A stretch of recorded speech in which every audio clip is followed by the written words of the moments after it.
So hello mga kadiskarte, good morning. So ngayon ay tanghali na pala, so nagpapakain tayo sa ating mga fattening. So sila po ngayon ay sakto 4 months. So pipick upin na po ito ni buyer mamaya maya, so mga 1 PM. So ngayon po dito sa batch na to, dito sa ating mga fattening, magsiselect tayo, kukuha tayo ng 3 inahin. So pipili tayo mga kadiskarte.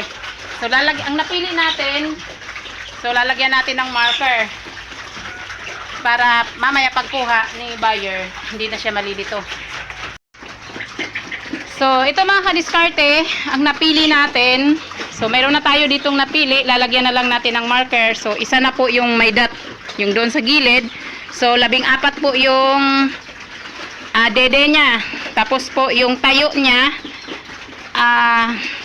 talagang yung paa niya ay parang naka-heels yung mga paa niya, no? So napili na natin yan. Tapos mabait din po yan. So lalagyan natin ng marker. So ito po yung number 1. Number 1. Yan, may dot. So ito po yung number 2. So ito po yung number 2. So ayan po. Yun po yung mga paa niya. Yung dede din po nito ay 14. 14 din po yung dede nito, tapos buhay na buhay. So yun po ang pinaka-importante, yung dede, buhay na buhay.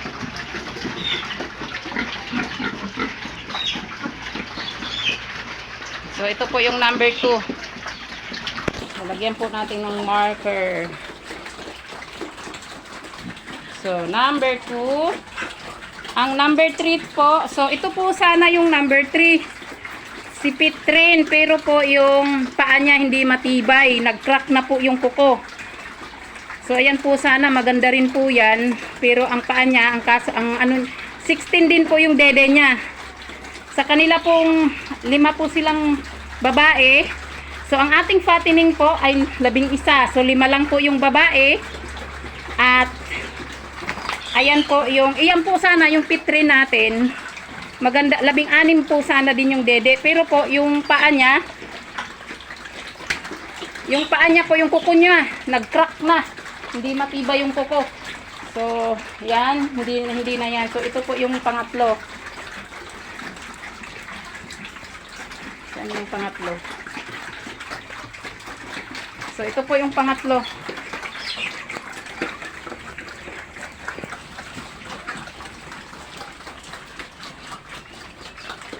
Ito yung pangatlo.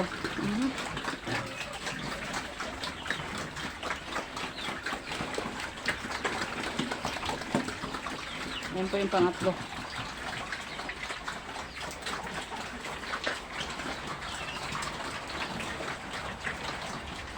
So ito po sana, itong durok na to, mababait po itong dalawa. Ito at saka ito, mababait po talaga yan sila. Simula nung maliit pa hanggang ngayon, no, 4 months.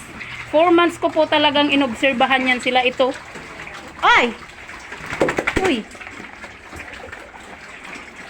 Mababait po ito. Pero lalaki po ito sila. Mga lalaki. Ganda pa naman sana ng kulay. Lalaki lang. So, ito na po yung napili natin. So, ayan. 14 din po ang dede nito. Ito yung number 3. So, ito po yung number 2. 14 din po ang dede niyan. So, ito po yung number 1. May dot. Ito po, babae din po ito. 14 din po yung dede niya. Pero mas bit ko po yung... So, 3 lang yun po yung kukunin natin. Kasi yan lang po yung kaya natin. Kaya ng budget. 3 gel